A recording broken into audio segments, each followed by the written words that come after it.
a way to prepare for the akhirah is by having secret deeds with Allah subhanahu wa ta'ala.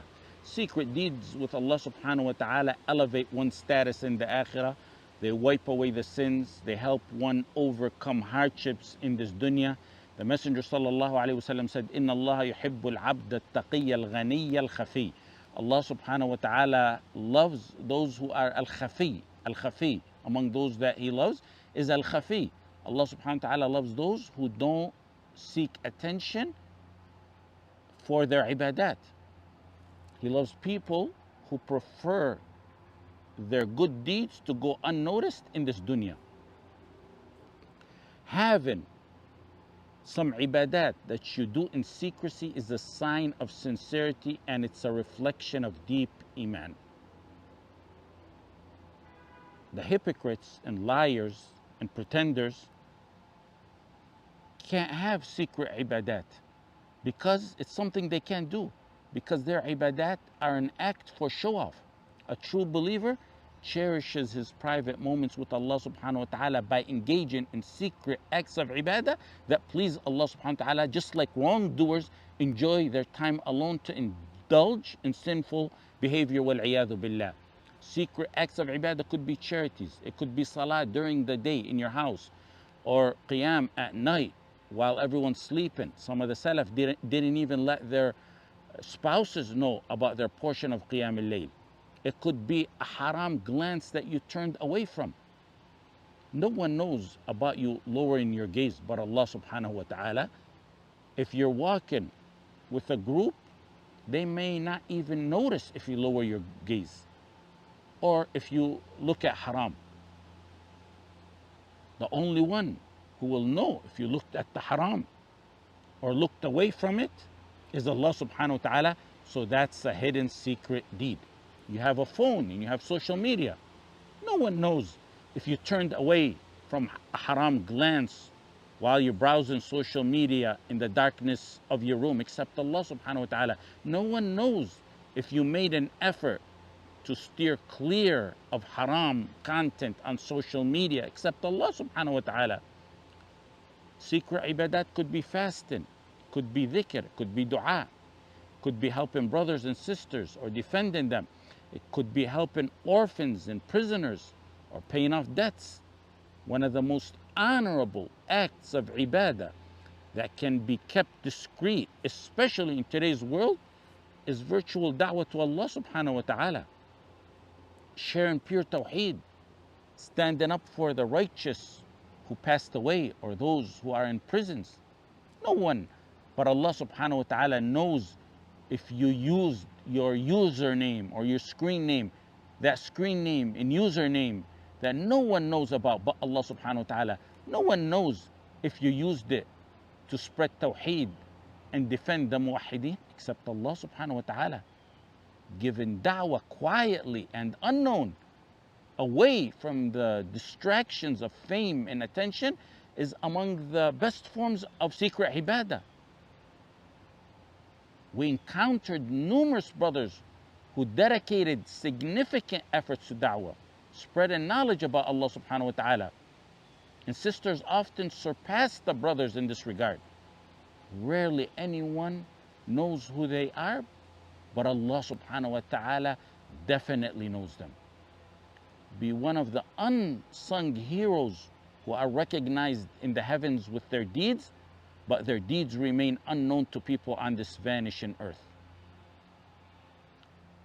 In Tafsir Ibn Kathir, under the verse, "Ud'u rabbakum tadarru'an wa khufya, innahu la yuhibbul mu'tadin," Ibn Kathir mentioned a quote by Al-Hasan al-Basri. Al-Hasan al-Basri was, of course, from the Tabi'een. He's talking about the Sahaba. He mentioned that he met people, meaning the Sahaba, who never performed any act of ibadah in public that they were able to do in private. Now, people blast their ibadat on social media and brag and bolster about them in gatherings. Hidden ibadat are a sign of true iman. Not only is it a sign of iman, not only does it increase iman, But from the greatest secrets of hidden acts of ibadah is that you will experience a profound sweetness in your iman and in your ibadah. If your ibadah and iman lack sweetness, flavor it by performing concealed ibadat between you and Allah subhanahu wa ta'ala. Secret ibadat kill riya and show off. Those who struggle with riya and show off, or the doubts of that, those who doubt any of that, they'll find their cure in performing secret ibadat. The more concealed ibadat are, the more truthful they are. Hypocrites and people of riya, people who like to show off, they do ibadat to be seen by others. They seek praise and admiration, while the faithful, sincere individuals perform their ibadat for the sake of Allah subhanahu wa ta'ala alone, concealing their ibadat and their deeds from the eyes of creation as much as they can, because they want their reward from Allah subhanahu wa ta'ala alone. Those who struggle with the thought of riya, they often struggle with the thought of riya because their private acts of ibadah are minimal or non-existent. If someone is spotted praying 2 rak'at in public and he starts to feel unsure about his intention as it pertains to riya, but then they go in their homes and pray many more nawafil that no one knows about, or they spend hours in qiyam at night without anyone noticing, those 2 rak'at that he did in public wouldn't make them doubt their sincerity, since what they've done in private is far greater.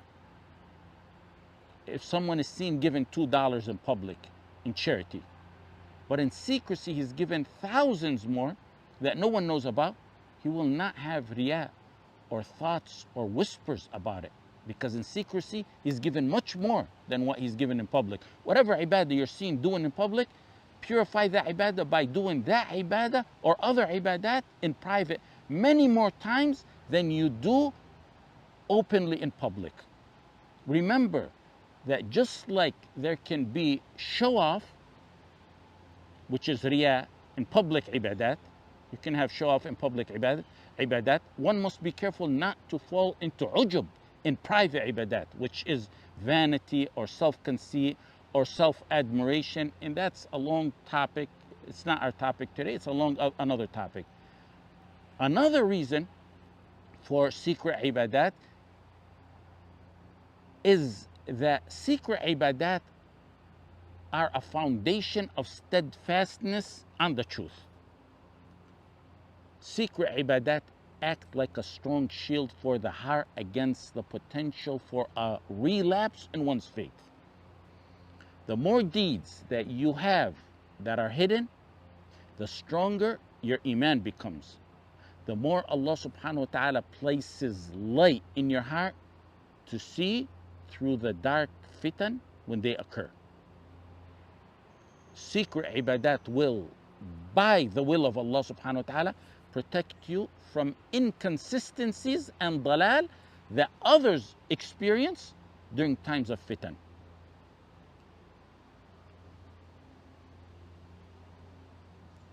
Don't expect for thabat during times of fitan without dedicating some private ibadah between yourself and Allah subhanahu wa ta'ala.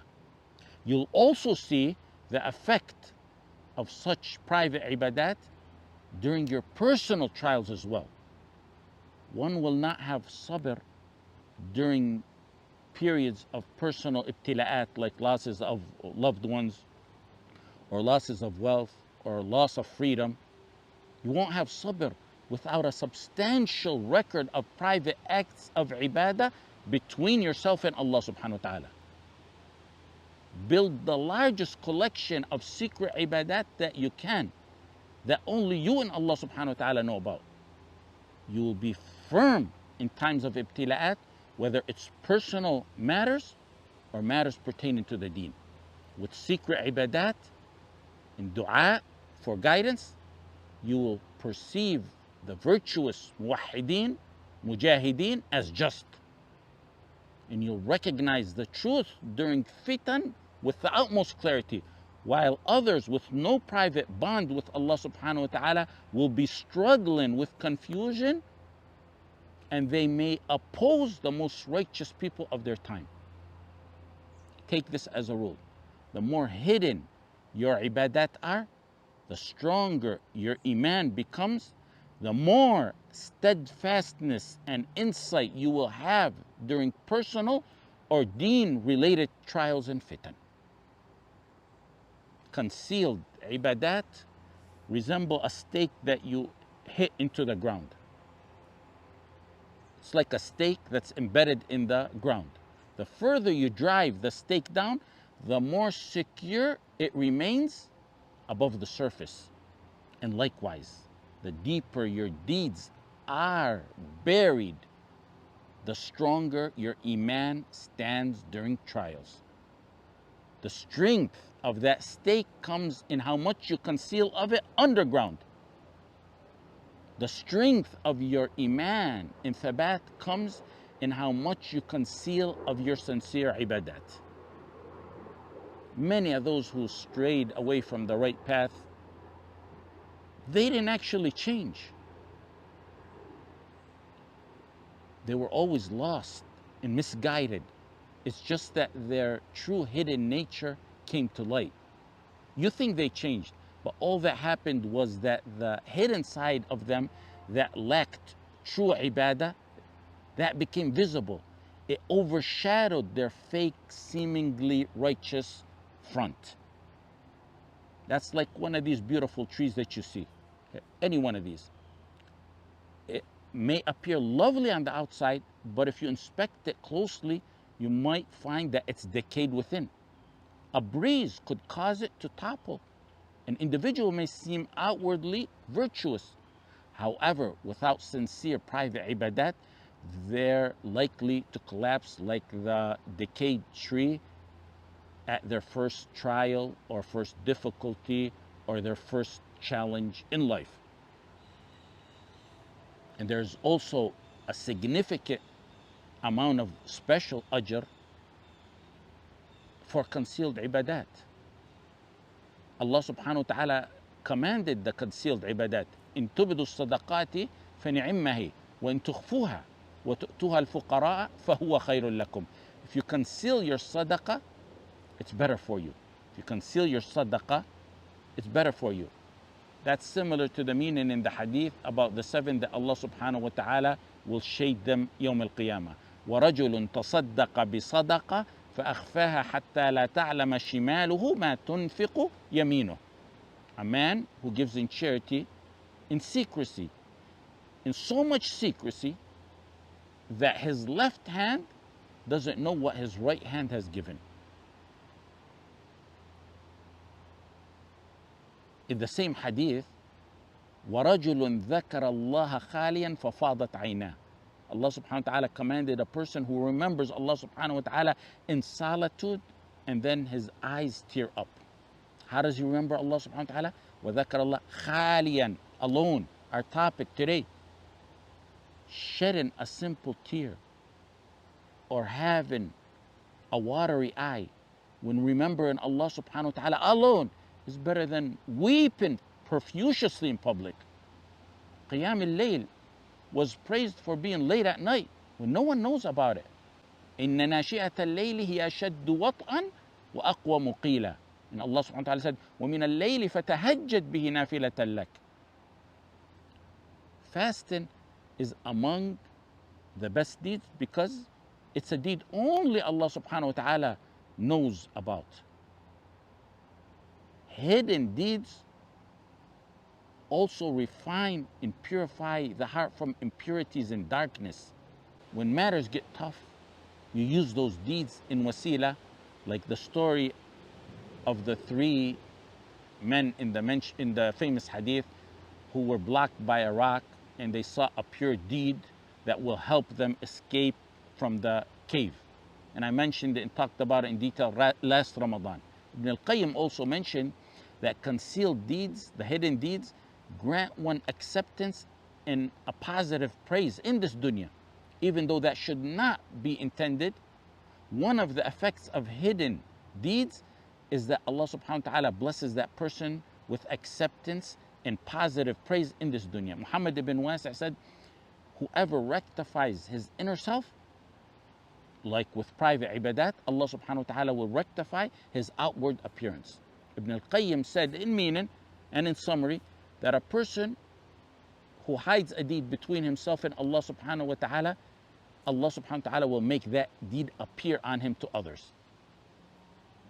He said those with a strong bond with Allah subhanahu wa ta'ala who conceal their ibadat are people who are spoken about positively to the point that their sins and faults are forgotten and people will only mention good things about them. Why? Because he said Allah subhanahu wa ta'ala does not overlook the efforts of his servants. The hearts of the pure righteous people, the hearts of the pure righteous, not everyone, the pure righteous people can sense the true state of an individual based on the person's secret relationship with Allah subhanahu wa ta'ala. Allah will put it in their heart that this is a righteous person. Ibn Taymiyyah rahimahullah ta'ala used to go to abandoned masajid and bury his face in the dirt and make dua to Allah subhanahu wa ta'ala, Ya Muallima Ibrahim, fahimni. He made dua to gain knowledge. And he would make dua to understand a single verse of the Quran after reading over 100 tafsir on that verse. He would make dua to Allah subhanahu wa ta'ala to guide him to the understanding of that verse. Where would he do that? In an abandoned masjid. Why? Because they're honorable houses of Allah. And no one is there. They're abandoned. That's how you attain sweetness in ibadah. It could have been one of those times that he spent in solitude, making dua in a deserted masjid. It could have been one of those times that Allah subhanahu wa ta'ala granted him the incredible knowledge and high status that he's been recognized for over the centuries. If you don't have a record of hidden good deeds, you're missing out on sweetness in ibadah, and you're far away from the most important matters that help you stay strong for your dunya and akhirah. If you need help performing secret ibadat, seek Allah subhanahu wa ta'ala's aid for it. Because he said, إِيَّاكَ نَعْبُدُ وَإِيَّاكَ نَسْتَعِينُ. You alone we worship and you alone we seek your aid. Seek his aid to worship him.